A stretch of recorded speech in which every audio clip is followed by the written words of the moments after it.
Hi everyone and welcome back to my channel. My name is Mia and this is Creepy Time. If you've just stumbled upon my channel, this is a place where I talk about all things creepy, be it medical anomalies, paranormal, conspiracy theories, basically anything that I find interesting and I want to research and share.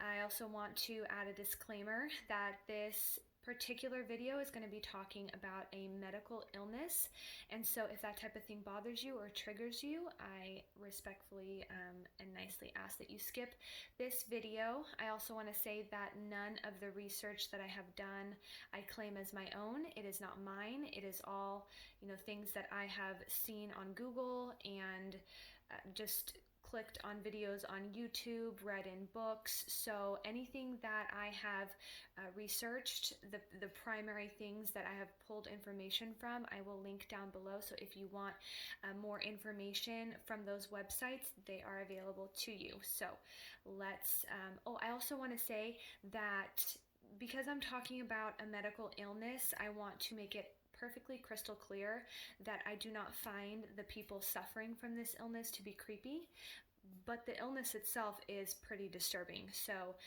nothing against the patient or the victim, however you want to describe them.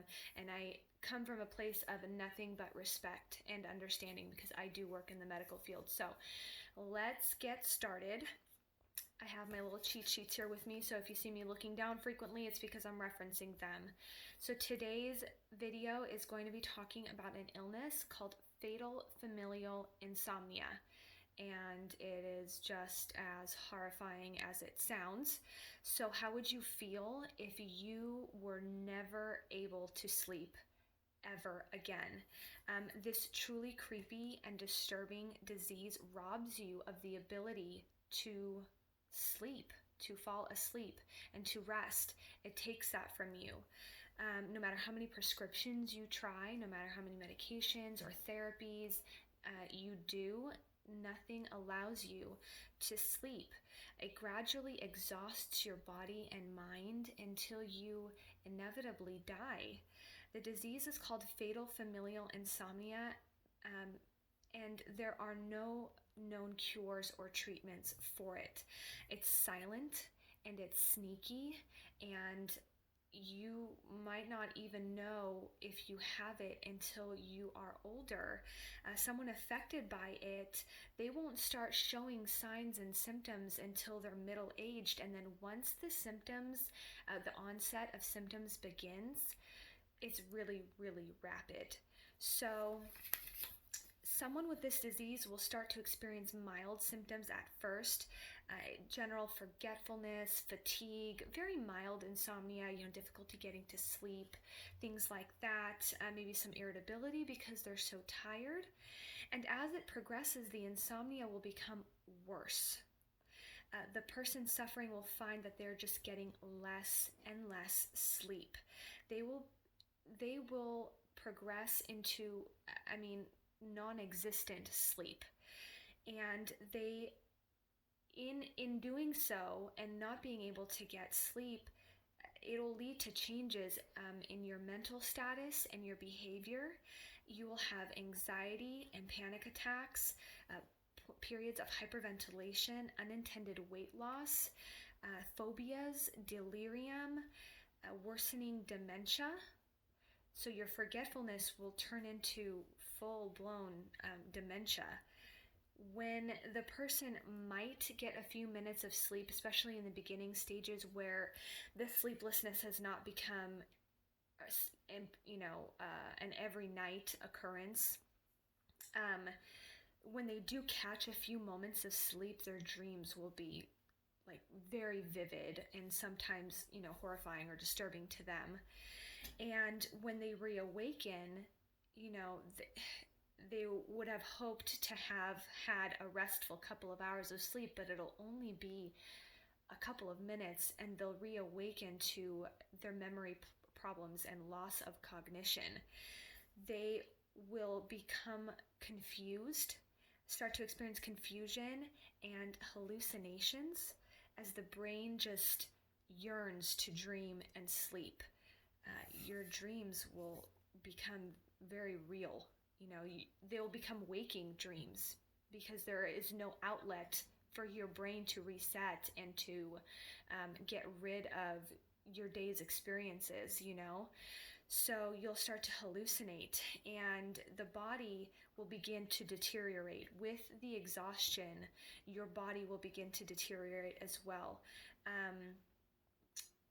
It will cause, because the sleeplessness ties into like a neurological problem, your pupils will become like pinpricks. So they don't dilate. They're just very constricted pinpricks. They will develop diplopia, which is double vision, and truly double vision. Like a lot of people consider blurry vision or blurred vision to be double vision. No, truly double vision. You honestly see two of everything. They'll develop ataxia, which is like jerky or it's like jerky and like uncoordinated movements. You can get nystagmus, which is your eyes will bounce back and forth. I don't know if any of you have ever seen somebody with nystagmus, but they're looking at you, but you can see their eyes bouncing back and forth, each individual one. You will develop spasms and tremors, and it's almost like a Parkinson's-like symptoms and state that this person will regress into. Their neck can become very stiff, and they'll become stuck in like a pre-sleep limbo. So when you're laying in bed and you're comfortable and you're cozy and your eyes are closed and you just start drifting off, and you might have like a couple of random thoughts that you don't know where they came from. That is how these patients get, or where they get stuck in. So they can't break out of it. And because they can't actually transition into a full sleep, it's while they're awake. So I believe to some degree, they're experiencing this too. Their limbs and their bodies might like tremor and jerk. So when you see somebody sleeping and they kind of have like little tiny movements while they're sleeping because they're acting out whatever they're dreaming of, again, that's experienced during a waking state. So you might see them, have little, jerks and tremors. As their body begins to shut down from the exhaustion, their autonomic nervous system will shut down as well. So what the autonomic nervous system does in our bodies is it regulates things that we have no conscious thought of. So our body temperature, our breathing, our digestive system, not our heartbeat, because our heart is its own entity, so not to get into that. But so the autonomic nervous system will begin to fail, and it'll lead to symptoms such as tachycardia. So I did mention that it doesn't control the heart. The heart has, it's called a sinus node, and that is what sends the electrical impulse to make your heart beat. But I do believe that the autonomic nervous system controls your heart rate. So tachycardia is when your heart is beating really, really fast, versus bradycardia, which is your heart beating very, very slow. So a person, when their autonomic nervous system will fail, will experience tachycardia, fever. So you know how I said it also regulates your body temperature. Fever is hyperthermia, so your body temperature is too high. And a person with this disease might also get hypothermia, so when your body temperature falls too low, and the optimal body temperature is around 98.6, right? So fever is anything above, like 99, and then hypothermia really starts to happen anything below about 97 to 96 and a half. So I can't imagine how uncomfortable that must be. They can have hyperhidrosis, so profuse sweating. They can have an increase in tear production, constipation because your GI system is starting to fail, sexual dysfunction. So I mean, I can't imagine anyone wanting to have any kind of sexual activity when you're that sick and exhausted. However, for a female, sexual dysfunction can include menopause. So a woman who has not entered that stage of her life yet could be thrown into menopause by this disease. The lack of sleep leads to physical deterioration, just mental and physical deterioration, and finally coma and death. So, like I said, it is fatal. So, all in all, it's just a horrifying disease. When symptoms present themselves, usually death follows in 12 to 18 months. So remember how I said when the onset of symptoms starts, the decline is rapid.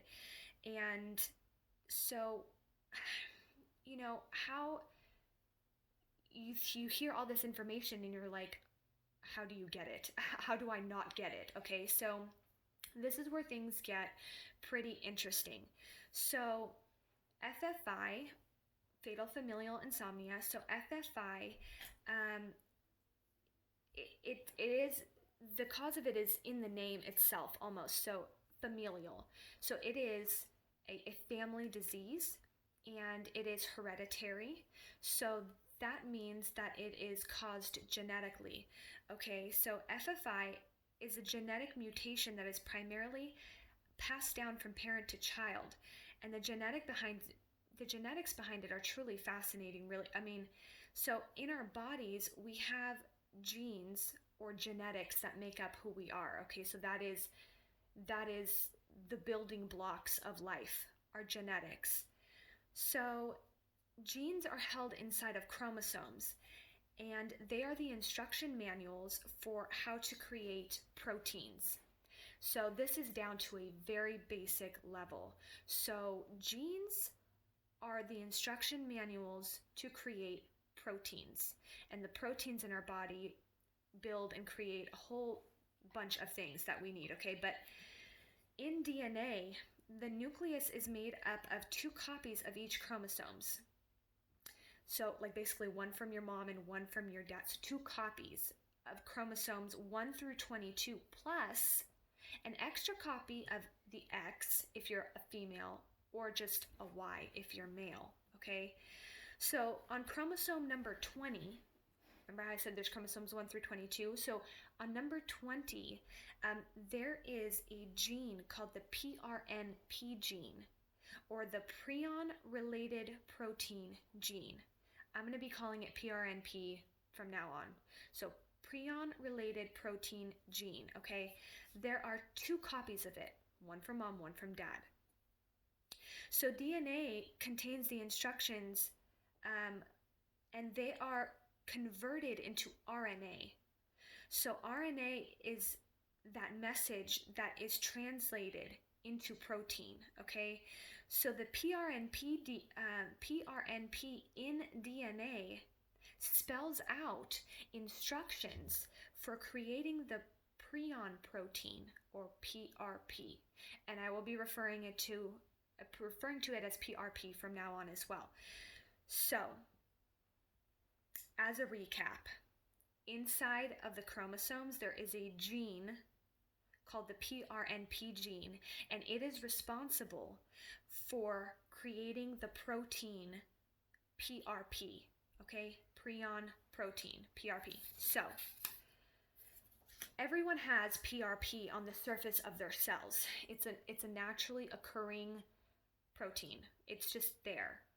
And most of the time that's totally okay, but in FFI, there is a mutation. A genetic mutation is basically like a typo in the DNA. So it's not always bad, but when it's bad, it's like very, very bad, as evidenced in this disease. FFI is what is referred to as a gain of function mutation. So that basically means that the mutation in the gene, okay, in the PRNP gene, there is a mutation in that gene that creates the PRP protein. So in that process, the mutation in the PRNP gene makes a messed up PRP. okay? So, um, FFI is what is referred to as a gain of function mutation. So a gain of function mutation causes the proteins to do something new, as opposed to a loss of function mutation. So a gain of function mutation causes them to do something new and causes them to behave in ways that they shouldn't behave.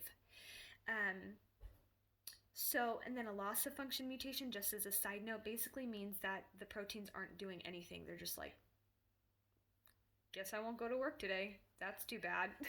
So, gain of function mutation. So, this mutation causes the naturally occurring PRP. Remember how I said it causes it to be weird? So, it causes it to be produced.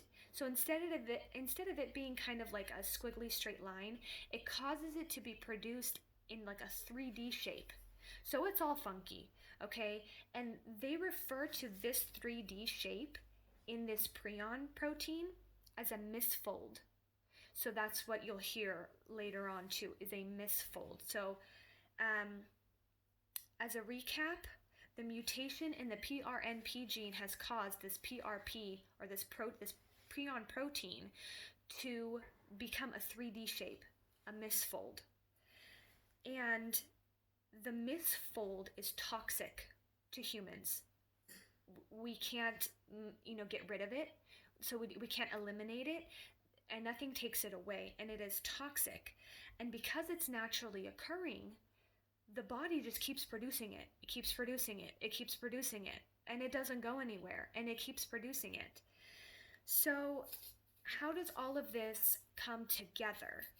So because the body is continually producing this mutated PRP and it's unable to eliminate it, it just builds up. And remember how I said that PRP is toxic to humans? Well, not only is it toxic, but it's destructive. So PRP likes to accumulate, but it has two favorite maybe not exactly two, but two of its primary locations that it accumulates are in the thalamus portion of the brain and the inferior olives, which is part of the medulla oblongata. So those are also areas in your brain. Now the thalamus portion of your brain controls operations of the body such as sleep. The thalamus controls sleep. That is like the on-off switch for sleep, okay? It also controls appetite and body temperature, and it is also the relay center of your brain. So basically, all these other portions of your brain send messages, and they go through the thalamus. And the thalamus disperses the messages where they need to go. So it really is just like the not conductor isn't an appropriate term, but it is like, it's at the switchboard, okay? So the inferior olives also are part of the motor control in your brain. So basically what controls your fine motor skills, your walking, your talking, your moving, your handwriting, whatever it is, that's what it controls. So the PRP is collecting in these areas and it's destroying these areas of the brain. It is destroying them. It is like eating. Well, okay, it's not actually eating because anyway, I'm not going to get into biology too hardcore, but so it is destroying these portions of the brain. And what's interesting, it's sad, but what's interesting is that when a person who has passed from this or a similar prion disease, is that when they autopsy the brain and they look at the brain under a microscope, you can actually see the holes that these PRPs, these prion proteins, have created inside the brain. So the destruction of these centers is what causes the catastrophic symptoms that I mentioned earlier. Now, again, me learning about this and hearing about this, I'm like, OMG, like hopefully I never ever get this. Like, how likely are you to get this disease? And fortunately, it's not very likely. As I mentioned earlier, it's a genetic disease. So it is passed down to children from parents that have this disease unknowingly, because this disease doesn't present itself until a person is like middle aged. Like the onset of this disease is I don't know, like 40s to like 60s. Although there have been some mentions that a person as young as like 18 has gotten it and as old as like 72. But really, like the target age for the onset of this is like, way past childbearing years. So how would you really know? Okay, so the parent has this disease and passes it down to the child. And the disease, however, behaves in an autosomal dominant manner. So autosomal means that it can affect both male and female. And dominant means that it only takes one parent to pass it down. So sometimes in genetics, you need both parents to be carriers to pass down a disorder or a disease. But this one only takes one parent. So even if mom or even if dad are a carrier or have this disease and they don't know it, they can still pass it to their offspring, no problem. So there are very rare instances, however, that neither parent will have this disease, but there's that gene mutation, the PRNP gene mutation, is in the egg or is in the sperm. Just that one, though, just that one egg or just that one sperm will have this mutation. And so during conception, only that child will have it. So parents can continue reproducing and no other children will have it except for that one. And an even rarer instance, okay, this is freaky and there's not much known about it, but there have been cases where somebody develops FFI and there's no mutation. It didn't come from anywhere. Their body is just destroying itself for no reason. So that's pretty freaky, okay?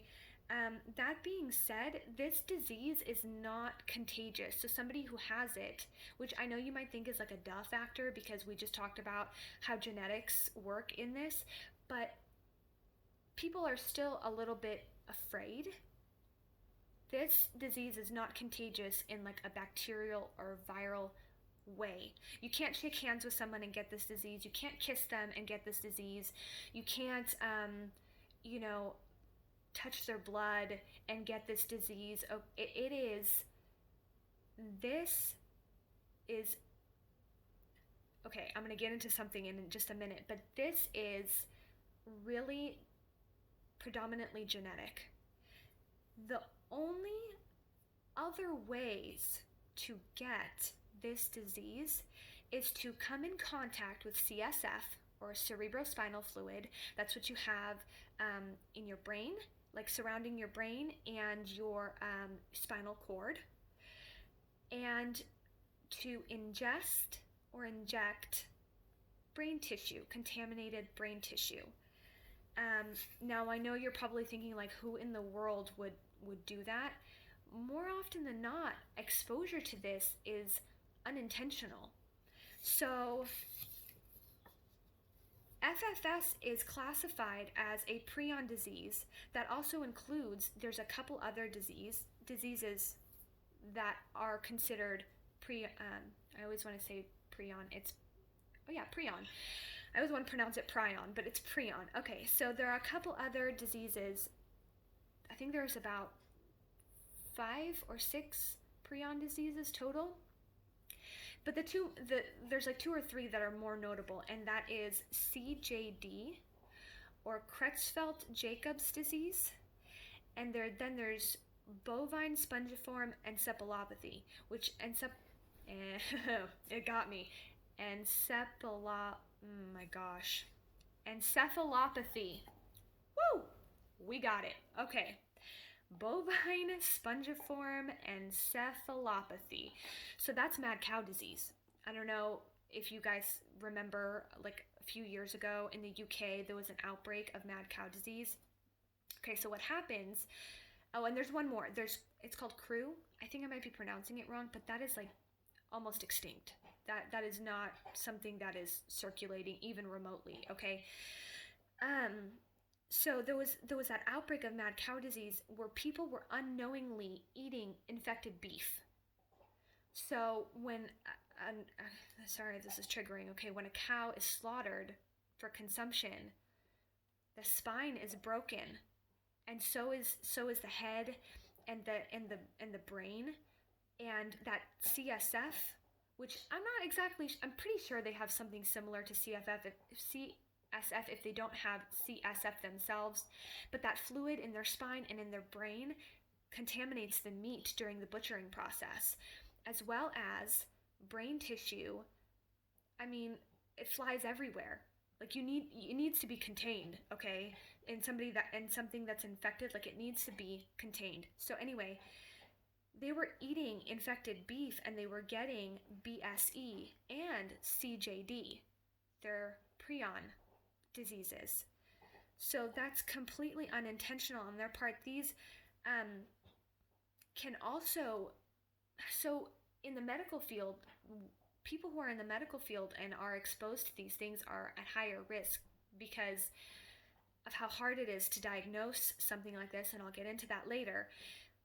But you might not know right away. So, a doctor I don't think nurses can do spinal taps, but I'm not 100% sure. They might assist at the very least, but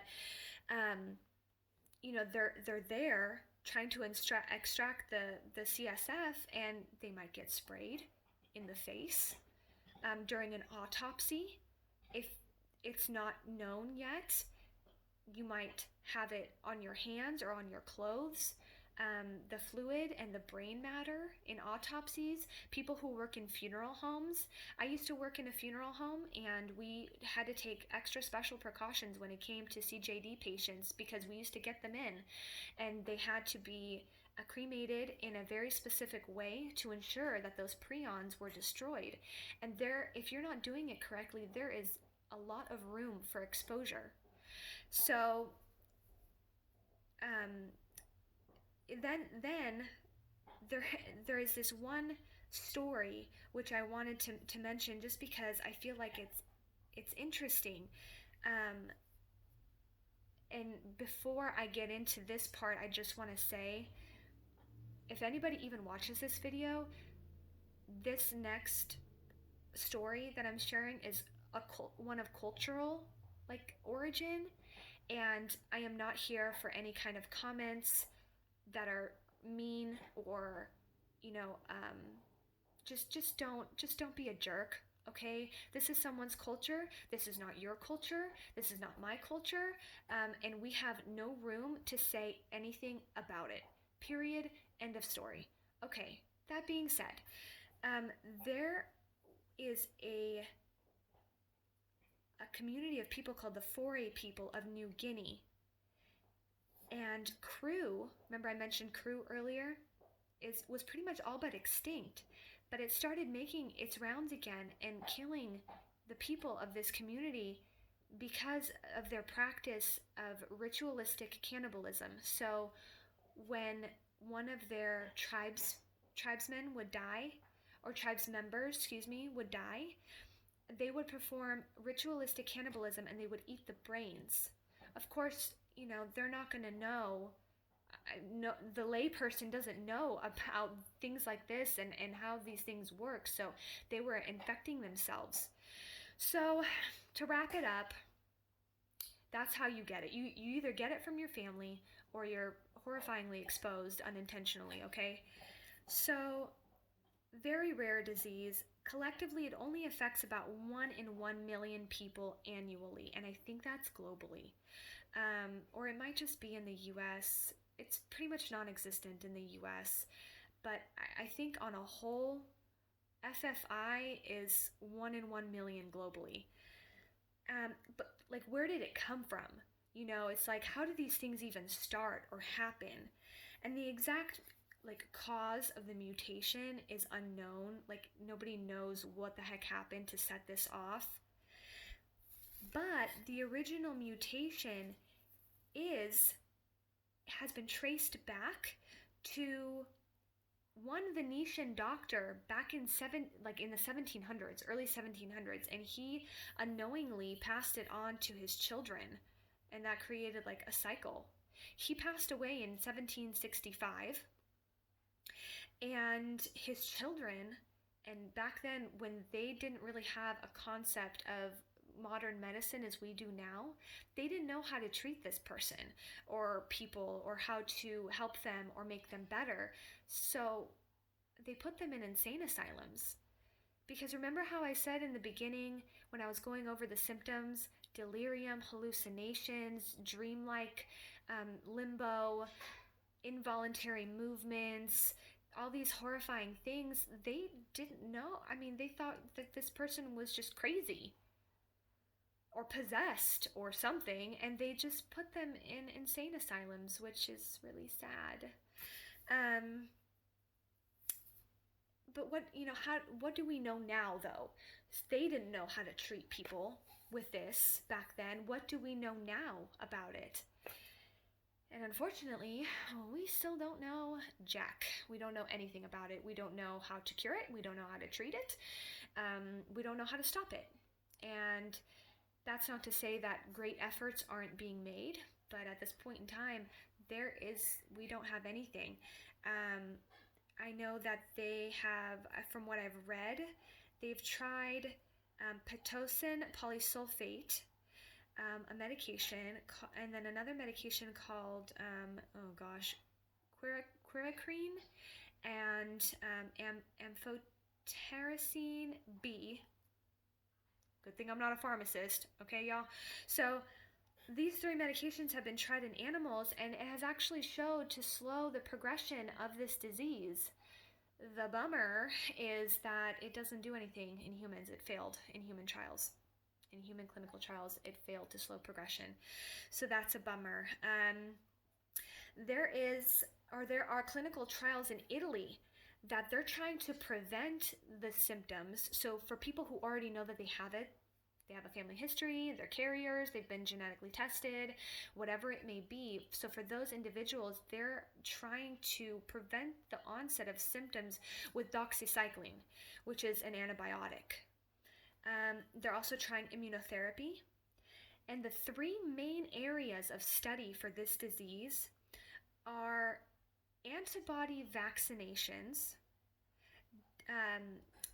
dendritic cell vaccinations. So that has to do with the neuron. I'm not going to get into that. It has to do with the neuron. Adoptive transfer of psychological prion protein specific CD4 T lymphocytes. So those are the areas of study right now in terms of therapy for this disease, as well as, I'm sorry, my legs are falling asleep, as well, that's better, okay, as well as maybe a cure, hopefully.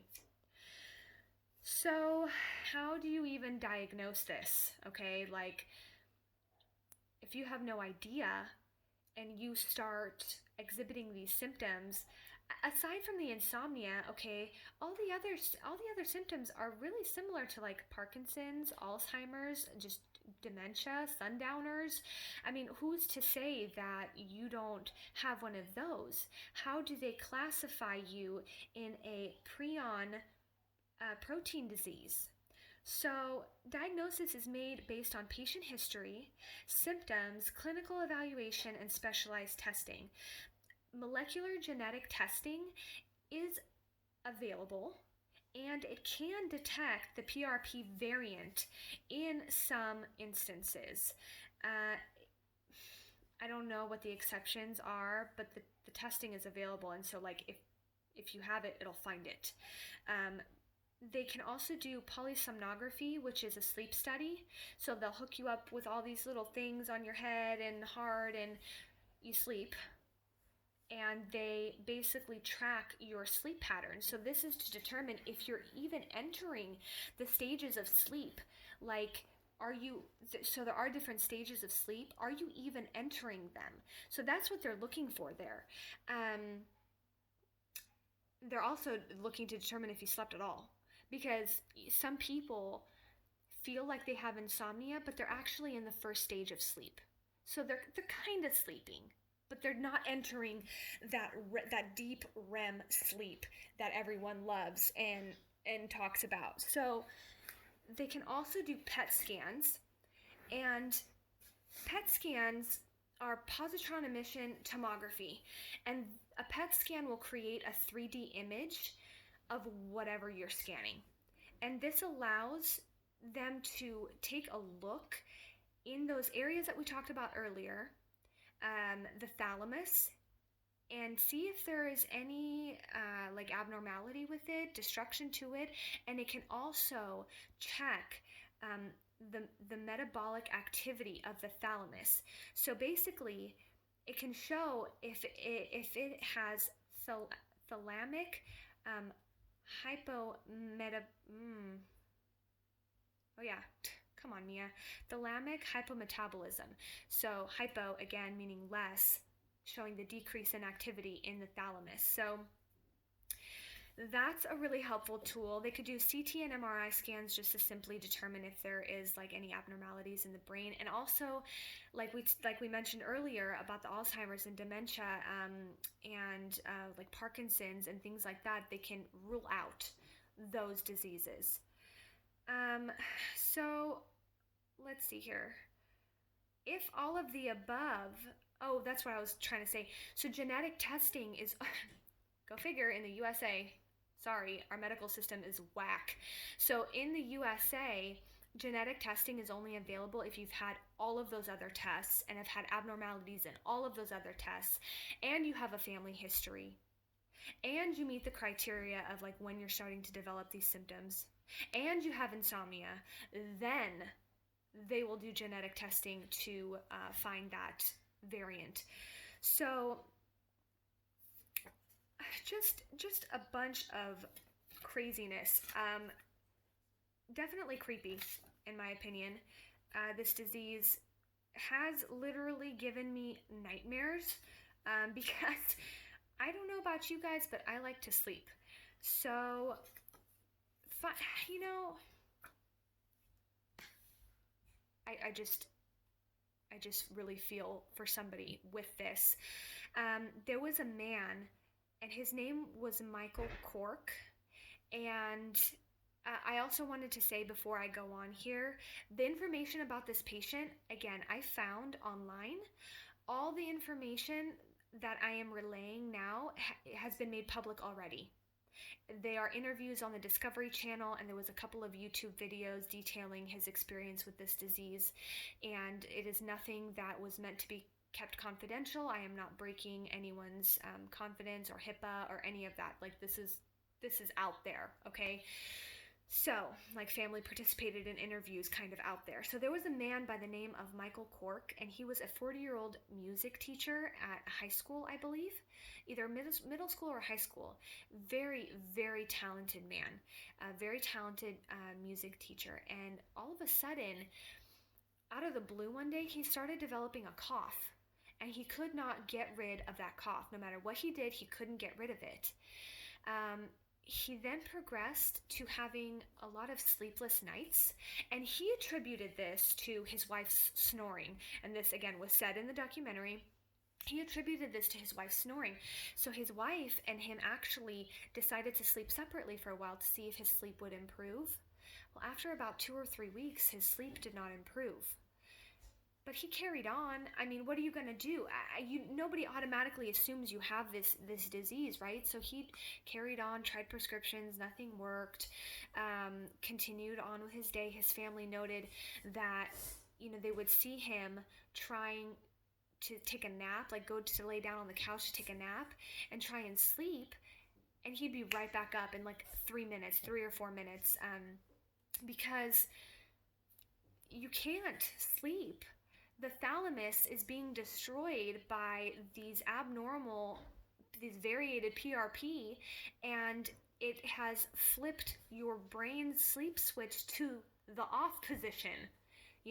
Like you cannot sleep.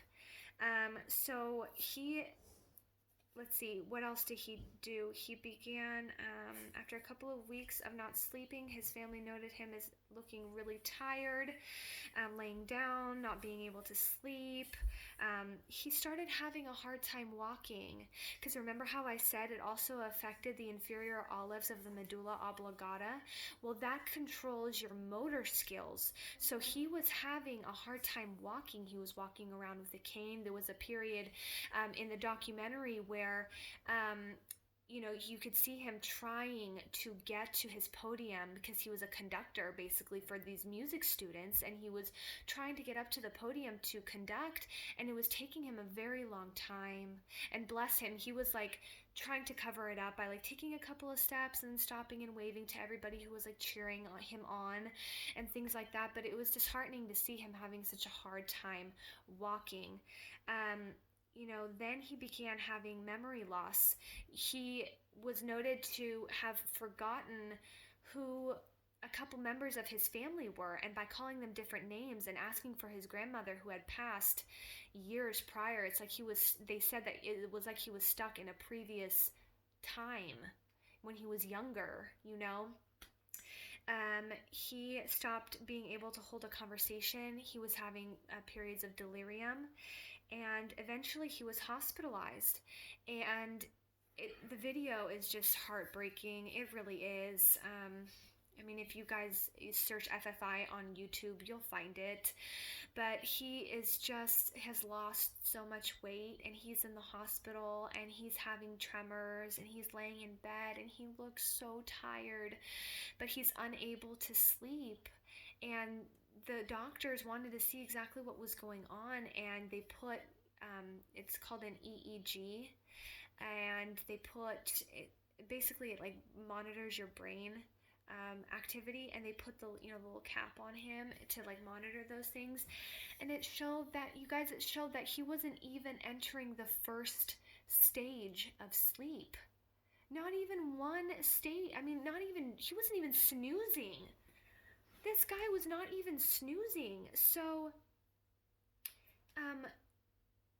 by the end of his journey,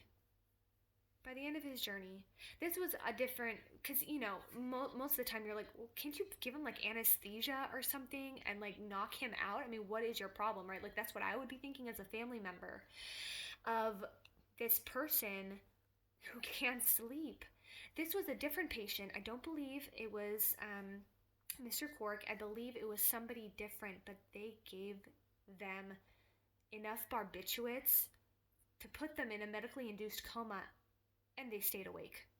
Can you imagine your thalamus, your brain, being so destroyed by these prions that even medications won't make you sleep? He was given enough medication to literally be put in a medically induced coma and remained awake. That just blows my mind. It's so crazy for me to think. So at the end of this poor man's journey, he went a literal 6 months without sleep. That's not including the mild insomnia. That is like literally 6 months without having slept a single minute or second. And the disease finally took its course. The mental and physical exhaustion and deterioration took their course, and he passed away. He passed away from this disease, and I don't know what happened to his family, because it is genetic. I'm not sure. I don't remember if he had children or not, but that, you guys, is fatal familial insomnia, and that is 100% creepy time. Thank you so much for watching. I really appreciate your support. If you have any suggestions, comments, concerns, feedback, criticism, whatever you want, go ahead and leave it down below in the comments. If you did like what you saw here, I understand my videos aren't super fancy yet, but I have a new setup coming and I'm super excited about it. But if you did like what you heard, at least go ahead and click that subscribe button and go ahead and subscribe to this channel for more Creepy Time fun. Again, thank you so much. My name is Mia, and I will see you guys again soon. Goodbye.